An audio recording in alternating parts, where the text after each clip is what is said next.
الكلمات التي يستجاب بها الدعاء، اغا كلمات الفاظ وتوي، اغا الفاظ اغا كلمات چې د هغې په لوستلو سره په ویلو سره دعا قبلي. وی اولنی خبره ده اسم اعظم د الله اسم اعظم په وسیله کولو باندې دعا قبلي. اسم اعظم لوی نوم د الله، ته چې کله د دعاګانو په منځ کې د الله د اسم اعظم استعمال کې نو الله ستا دعا قبلوي. صرف دو دلایل پرې راوړي دي، دو دلیلونه دي، دا بیان کو بیا به دا خبره ذکر کو چې اسم اعظم کم یو دی. اولنی دلیل راوړی دی عن بریدة رضی الله عنه، د بریده رضی الله عنه روایت دی چې دا امام ترمذي امام ابن ماجه راوړی دی ان رسول الله صلی الله علیه وسلم سمع رجلا یقول، پیغمبر صلی الله علیه وسلم یو د یو سړي دعا یې واورېد، هغه دا وي، دې دعا ته ګوره. او ځکه ما تاسو ته ویلي چې دا کتاب چې تاسو سره نه وي نو دا دعاګانې تاسو ته نه دي. اوس په دې کې په سوونو دعاګانې په دې کتاب کې را جمع شوي دي. ستا دماغ دومره تیز غني چې په سوونو دعاګانې ته یادې بغیر د کتاب چې تا سره کتاب. دا اوس قیمتي الفاظ خو یې کېږي، بدقسمته به هغه سړی چې دا الفاظ هغه یاد نه کړي. دې سړي دا دعا وغوښته، پیغمبر صلی الله علیه وسلم واورېده، اللهم انی اسألک، ای الله زه ستا نه دعا غواړم، بأنك أنت الله، ځکه چې ته الله یې، لا إله إلا أنت، ستا نه علاوه بل د بندګۍ حقدار نشته، الأحد الصمد، ته یک یوازې، ته بې نیازه یې، الصمد بې نیازه، بې حاجته، چا ته حاجت نه لري، خلک تا ته حاجت لري. الذي لم يلد ولم يولد، هغه الله چې نه تې څوک پیدا دي او نه د الله او نه د الله د چا نه پیدا دي. ولم یکن له کفوا احد، او د دې الله په شان هیڅوک نشته. دا دعا وغوښته، مختصر دعا ده خو ډېره اوچته ده، ځکه تاسو اوس واورئ پیغمبر صلی الله علیه وسلم دې باره کې څه وایي. اللهم إني أسألك بأنك أنت الله لا إله إلا أنت الأحد الصمد الذي لم يلد ولم يولد ولم يكن له كفوا أحد. دیوی بیا مخکې به خپل سوال کړی څه به غوښتي. پیغمبر صلی الله علیه وسلم دا وی، فقال النبي صلی الله علیه وسلم، پیغمبر صلی الله علیه وسلم وی، لقد سأل الله باسمه الأعظم، دی انسان په اسم اعظم سره د الله نه دعا وغوښته، د الله اسم اعظم یاد کو. دا پیغمبر وی، الذي اذا سئل به اعطى واذا دعي به اجاب. الله وی، پیغمبر صلی الله علیه وسلم وی، د الله هغه اسم اعظم دی سړي یاد کو چې په هغې سره څوک هم څه غواړي نو ورته میلاویږي، او چې کله په هغې سره غوښتنه وکړی شي نو هغه قبلیږي. اسم اعظم دا خاصیت دی چې اسم اعظم دی د الله یاد کو، بیا چې د الله نه څه غواړي تالی درکوي، او چې کومه دعا غواړي هغه قبلیږي. دې سړي وي د الله اسم اعظم یاد کړی او وي دا هغه نوم دی چې دی اوس څه غواړي الله به ورله ورکوي. دویم دلیل یې راوړی د انس بن مالک رضی الله عنه روایت دی، د امام ابن ماجه راوړی. سمع النبي صلى الله عليه وسلم رجلا يقول، پیغمبر صلی الله علیه وسلم د یو سړي دعا واورېده، دعا یې غوښته، پیغمبر صلی الله علیه وسلم واورېده، هغه دا وی، اللهم إني أسألك، یا الله زه ستا نه سوال کومه، ستا نه دعا غواړم، بأن لك الحمد، ځکه چې ستا دپاره ستاینه ده، حمد ستاینې ته وایي، ټولې ستاینې، ټول د کمال صفتونه د خاص د الله دپاره دي. هر چې د مخلوق دپاره ستاینه ده نو هغه داسې نشي کېدی چې ته دا ووایې چې پلانې د ټولو اوچتو صفاتو خاوند دی، دا نشي کېدی. هر انسان کې څه نه څه کمې هغه شتي، چې کمی پکې نشته نو هغه یو ذات دی الله سبحانه وتعالی هغه کې کمی نشته هغه کې نقصان نشته هر مخلوق کائنا من کان چې هر څوک دی او چې ستا په ذهن کې راځي غټ نه غټ مخلوق که ستا ذهن کې راځي په ده کې کمی شته سوای د الله نه نو ځکه ټول د کمال صفتونه دا خاص الله لره دي و یا الله زه تانه سوال کوم ځکه چې ستا دپاره ستاینه ده لا اله الا انت نشتی بې ستا نه د بندګۍ لایق یوازې ته حقداري د بندګۍ اله معبود ته وایي خو داسې نشي ویلی دا ترجمه به غلطه وي چې نشتی معبود مګر ته معبودان خو شتي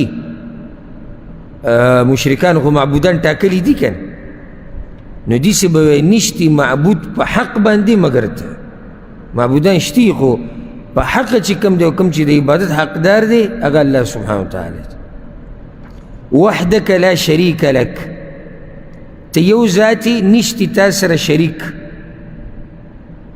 هیڅوک تا سره شریک نشتی لا شریک لک هیڅوک سره شریک نشتی د پیغمبر نه والا چې پیغمبران اوچت خلک دي ورسره ملائکه هم والا اولیاء الله علما نیکان مجاهدین رښتیني چې څومره خلک دي په ذهن کې راځي د مخلوق د یوې ذرې پورې په آخره کې په دې هر څه کې د الله سره هیڅوک شریک نشته هیڅوک د الله سره شریک نشته نه ولی نه نبی نه ګټه نه ونه نه بزرگان او نه پیریان او نه ملائک هیڅوک د الله سره د هغه په بچایي کې شریک نشته لا شریک لک او ځکه ګوره مخکې څه ووي لا اله الا انت وحدک ته یې کې یوازې لا شریک لک دی به تاکید وکړو ته په خپله بادشاهي کې یا الله یوازې د عبادت حقدار یا الله ته یوازې لا شریک لک په دې کې تا سره څوک برخدار نشته المنان ته منان منان یعنی احسان کوونکی بدیع السماوات والارض ناشنا پیدا کوونکی د اسمانونو او د ځمکو یې بدیع بدیع هغه چا ته ویلی کېږي چې یو شی پیدا کی ناشنا چې مخکې چا نه پیدا کړی نو الله ته بدیع السماوات والارض ولې ویلی کېږي ځکه چې د ځمکې او اسمانونه د الله نه مخکې چا نه دي پیدا کړي او ځکه ګوره بدعت ته بدعت ویلی کېږي ځکه چې دا ناشنا کار دی په دین کې څه اصل او بنیاد مخکې نشته نو الله بدیع السماوات والارض دی ولې بدیع دی ځکه چې د ځمکې او اسمانونه اول پرې هغه پیدا کړي د هغه نه مخکې چا نه دي پیدا کړي او نه څوک پیدا کولی شي ذو الجلال والاکرام اوچت شان او عزت والی دې سړي د الله حمد وي ثنا وي د الله صفات بیان بیا به مخکې څه دعا غوښتلي فقال النبي صلى الله عليه وسلم نو پیغمبر صلی الله علیه وسلم دا خبره وکړه لقد سأل الله باسمه الاعظم دې سړي د الله نه سوال وکړو غوښتنه وکړه د الله په لوی نوم یادولو سره الذي اذا سئل به اعطى واذا دعي به اجاب هغه نوم چې کله په هغې سره د هغه الله نه سوال وکړی شي نو هغه یې ورکوي او کله چې دعا وغوښتلی شي نو قبلی یې دا دو دلایل په دې راوړي دي چې اسم اعظم په دعاګانو کې ډېر غواړه یادوئ اسم اعظم پکې یادوه الله بدله دعا قبلی ولته هم سوال زړه ته راځي چې الله اسم اعظم کم یو دی زه به مختصر خبر وکړم او که څوک ډېر تفصیل غواړي نو ما د الله نومونه چې کله بیانول نو د هغې په اوله کې په اولني دوه درې درسونو کې څه دا خبره شوې ده ښه په تفصیل سره دا خبره واضح شوې ده ښه په دلایلو سره چې د الله اسم اعظم کم یو دی په دې کې د علماو لوی اختلاف راغلی دی چې د اسم اعظم د الله لوی نوم کم یو دی چې هغه څوک یاد کړي نو الله ول هر څه ورکوي اختلاف د دې دلاسه راغلی دی ځکه چې هلته کوم روایت چې دې باره کې راغلي دي په هغې کې د الله ډېر نومونه ذکر شوي دي نو څوک وایي هغه به دا نومي څوک وایي هغه به دا وي څوک وایي هغه به دا وي بلکې بعضو علماو خو دا ویلي دي وي اسم اعظم د الله یو خاص نوم نه دی د الله ټول نومونه چې دی هغه لوی نومونه دي نو معنی دا شوه چې په دعا کې د الله نومونه ډېر یادوه الله دله دعاګانې قبلوي د بعضو علماو دا قول دی و اسم اعظم یو خاص نوم نه دی هر نوم چې ته د الله یادې نو هغه اعظم دی هغه لوی نوم دی د الله الله لوی دی نو نومونه یې لوی دي او اکثر علما وایي نه د الله ټول نومونه اوچت دي دا صحیح خبره ده خو یو نوم له الله بیا اوچت مقام ورکړی هغه کم یو دی بیا په هغې کې اقوال دي د علماو ډېر څوک وایي هغه دی المنان المنان ځکه چې د دویم روایت چې موږ ذکر کړو د امام ابن ماجه چې راوړی په دې کې هغه المنان نوم دی وایي دا المنان به وي او څوک وایي الرحمن او څوک وایي الحي القیوم او څوک نور ذکر کوي او بعض علما دې له ترجیح ورکوي دا تحقیق دی او زړه پې مطمئن کېږي الحمدلله چې د الله اسم اعظم لوی نوم چې هغه ته یاد کړي او الله ستا دعا قبلوي هغه نوم دی الله اسم الجلاله چې ورته ویلی کېږي ولې دا اسم اعظم دی نو د هغې یو دلیل دا دی چې د الله دا څومره نومونه چې ته ثابتې او دې نوم دا نوم به پکې یادی که یعنې ته وایې الله کریم دی الله رحیم دی نو اصل نوم چې د الله په ذات باندې دی هغه کوم نوم دی هغه الله دی دویمه ده چې دا څومره روایت راغلي دي دې باب کې هغې کې چې ته سوچ وکړې نو هر یو کې دا الله نوم راغلی لکه اوس د اولنۍ روایت دی که الله نوم شته کتاب چا سره دی بأنك أنت الله بأنك أنت الله دې کې راغلی الله نوم او دا راته فایده ذکر کو په څومره روایتو کې چې د اسم اعظم تذکر راغلی په هغه ټولو روایتو کې سندن دا مضبوط روایت دی د دویم کې الله نوم کوم ځای کې دی بارک الله فیک اللهم اللهم معنی یعنی یا الله اے الله نو دلته هم شته اوس د الله نوم په دوانو روایتو کې موجود دی هلته الاحد الصمد دی دلته نشته دلته المنان بدیع السماوات والارض هلته نشته حالانکه پیغمبر صلی الله علیه وسلم دلته هم ویلي دلته هم ویلي دی سړي د الله لوی نوم یاد کو که نه نو دا لوی نوم دلته اولته بدلیږي خو نه بیا که نه بدل شو بدل خو نه شو خو دا لوی نوم چې یاد کړی خو معنی دی چې هغه د دواړو ځایونو کې شتي او په دې اولني روایت کې هم شتي الله بأنک انت الله اولته هم شتي اللهم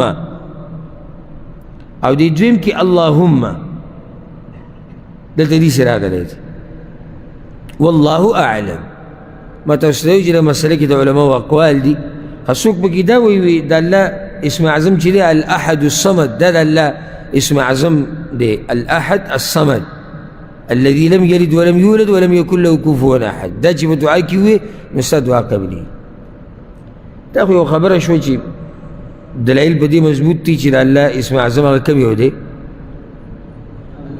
الله ښه او که چېرته ته دا ټول یاد کې ووایې دعاګانو منځ کې نو څه تاوان تاته رسي څه نقصان تاته رسي چې ته د الله نوم یاد کې المنان الاحد الصمد بدیع السماوات والارض ذو الجلال والاکرام او بیا دعاګانې غواړې نو څومره ښایسته دعاګانې به هغه چې په هغې کې د الله نومونه او صفات ذکر شي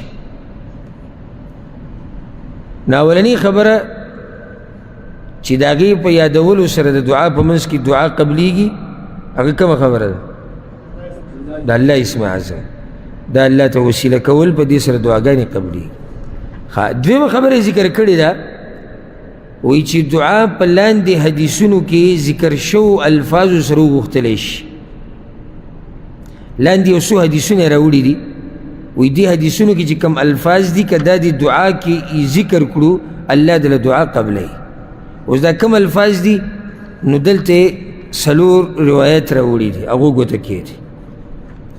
اولنی روایت دی د سعد رضی الله عنه پیغمبر صلی الله علیه وسلم یو دا روایت امام حاکم راوړی دی او سندن الحمدلله ښه صحیح روایت دی، امام ترمذي هم راوړی.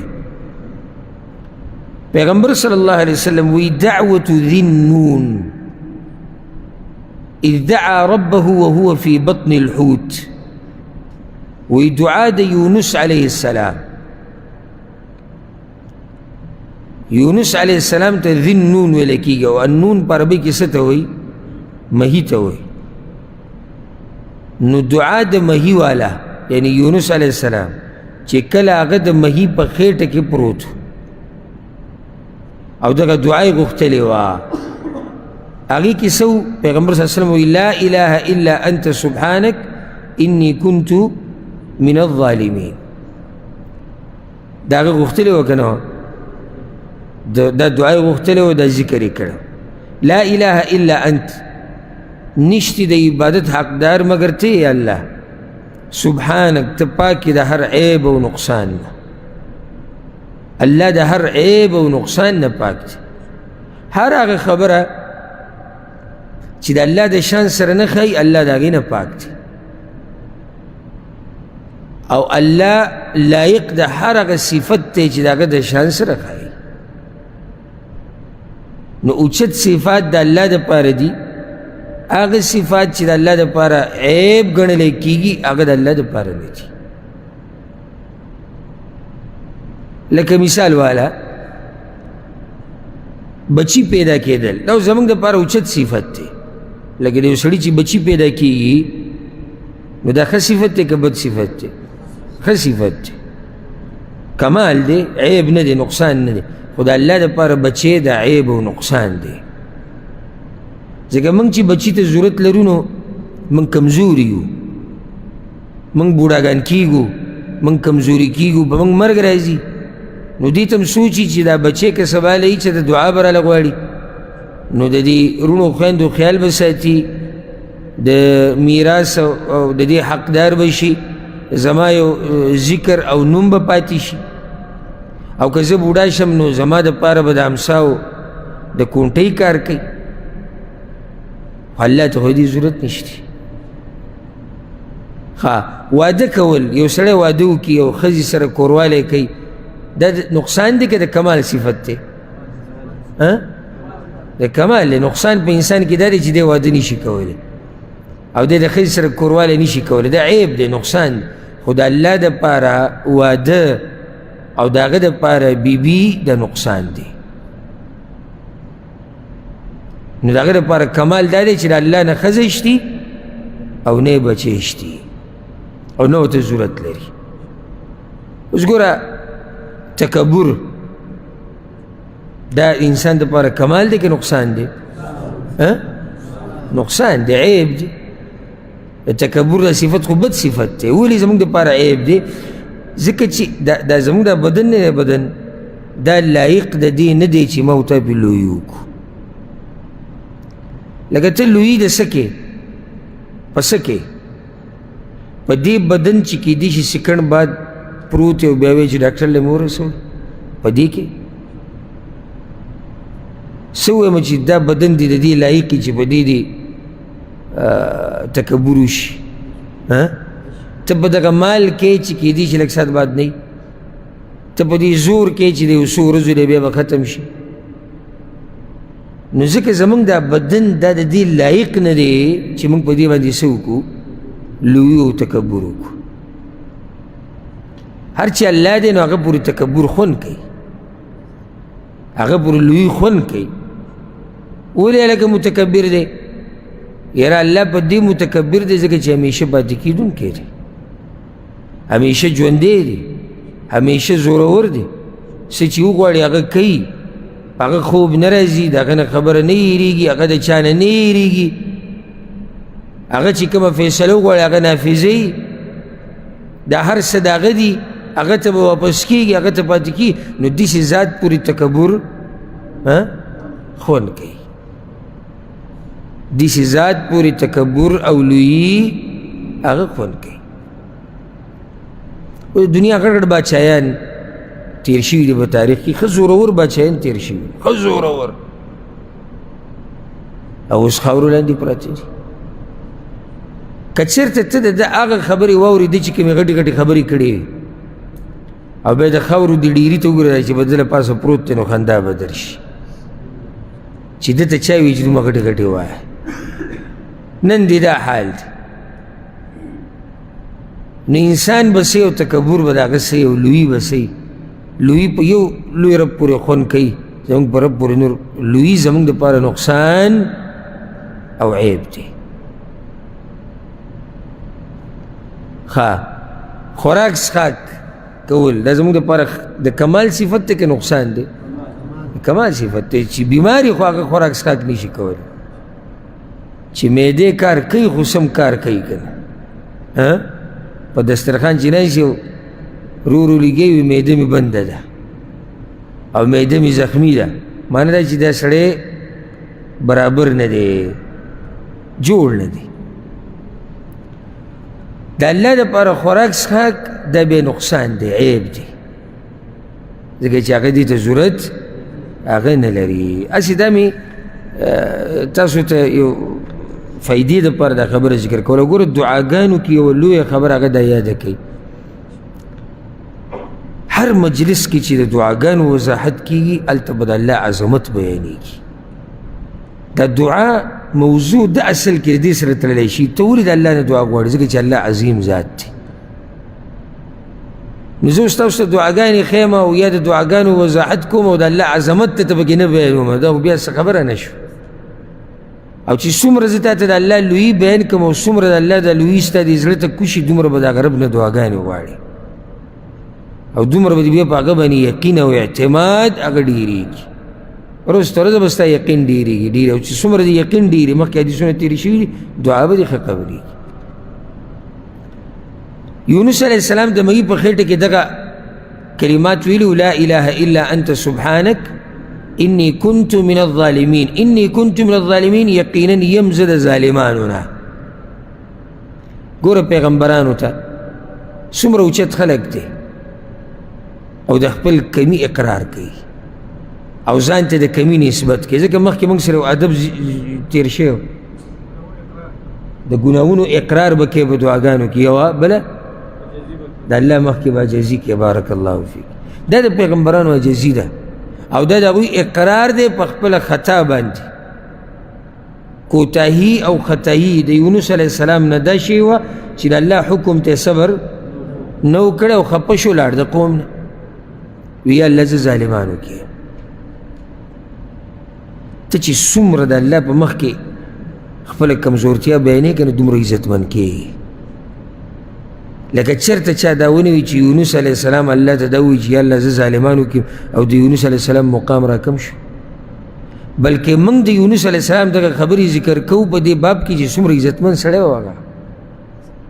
څومره چې ته الله ته ځان ذلیله کې دومره به عزتمند کېږي، او څومره چې مخلوق ته ځان ذلیله کې دومره به ښه په دې ځمکه ننوځي او دومره به ښه ذلیله کېږي.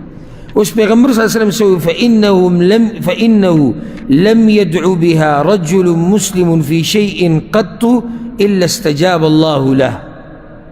او دې ته غوږ کېږدئ. په دې کلماتو سره پیغمبر صلی الله علیه وسلم دا د هغه خبره، په دې کلماتو سره هیڅ یو مسلمان په څه څیز کې غوښتنه نه کوي مګر الله یې هغه لره قبلوي. هر یو مسلمان چې دا کلمات او دا الفاظ د دعا په منځ کې وي الله به له د دعا قبلوي. کوم الفاظ دي؟ لا اله الا انت سبحانك اني كنت من الظالمين. دا چاته دا مسله یاد وه؟ بیا راشي موږ وایو دعاګانې نه قبلېږي. کم یو په موږ کې دعا په منځ کې دا کلمات ډېر وایي. دا د پیغمبر صلی الله علیه وسلم خبره دی کې شک نشتی. وی هر مسلمان په هر حاجت کې چې کله هم دا کلمات وي الله وله دعا قبلوي. نو زمونږ دعاګانې چې ورته سوچ وکړي والله چې موږ ډېر شاته پاتې شوي.